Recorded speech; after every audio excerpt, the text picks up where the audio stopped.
আপামর বাংলাদেশের জনগণের একজন অকুতোভয় কণ্ঠস্বর।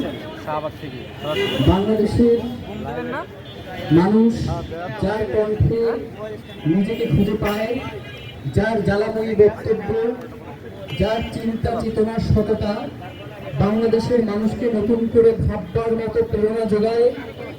আজকে সেই শরীফ ওসমান হাদির বিসমিল্লাহ বৈঠক এই শাহবাগ থেকে শুরু হলো।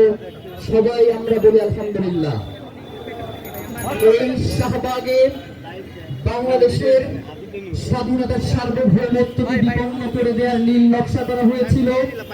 সেই শাহবাগে দাঁড়িয়ে আজকে বাংলাদেশের স্বাধীনতার সার্বভৌমত্ব রক্ষার জন্য এক শরীফ ওসমান হাদি দাঁড়িয়ে গেছে।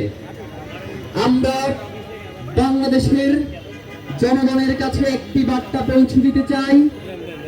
বাংলাদেশের আসন্ন জাতীয় সংসদ নির্বাচনে সাংস্কৃতিক এই লড়াইয়ে আপনারা শরীফ ওসমান হাদির উপরে ভরসা রাখুন এবং বাংলাদেশের স্বাধীনতার সার্বভৌমত্ব রক্ষার এই আন্দোলনে শরীফ ওসমান হাদিকে সমর্থন ও পরামর্শ দিয়ে সহযোগিতা করুন।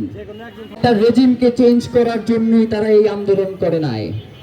তারা দীর্ঘ 17 বছরে যেই ভোট চুরি তার বিরুদ্ধে তারা জুলাই আন্দোলন করেছে, ফ্যাসিবাদ, গুম খুন, হত্যার বিরুদ্ধে তারা আন্দোলন করেছে।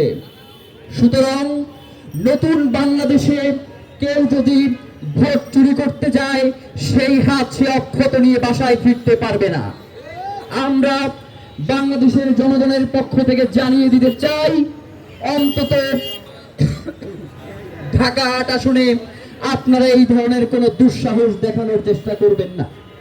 প্রিয় সংগ্রামী বন্ধুগণ, এই মুহূর্তে একটি কবিতা আবৃত্তি করার জন্য তার সার্বভৌমত্ব বিপন্ন হয়। আবার এই শাহবাগকে কেন্দ্র করেই বাংলাদেশের স্বাধীনতা সার্বভৌমত্ব পুনরুজ্জীবিত হয়। সুতরাং এই শাহবাগ যতক্ষণ জেগে আছে, এই শাহবাগ যতক্ষণ বাংলাদেশের স্বাধীনতা সার্বভৌমত্বের আন্দোলনে নিজের অবস্থান জানান দিচ্ছে, ততক্ষণ আমরা বিশ্বাস করি বাংলাদেশ পথ হারাবে না। প্রিয় সংগ্রামী বন্ধুগণ, আজকের আমাদের প্রোগ্রাম খুবই সংক্ষিপ্ত। আমরা খুব শীঘ্রই আজকের আমাদের যেই প্রোগ্রামে মিলাদ গীত এবং বাতাসা বৈঠক, সেক্ষেত্রে আমরা আমাদের মিলাদের প্রোগ্রাম এখনই শুরু করব।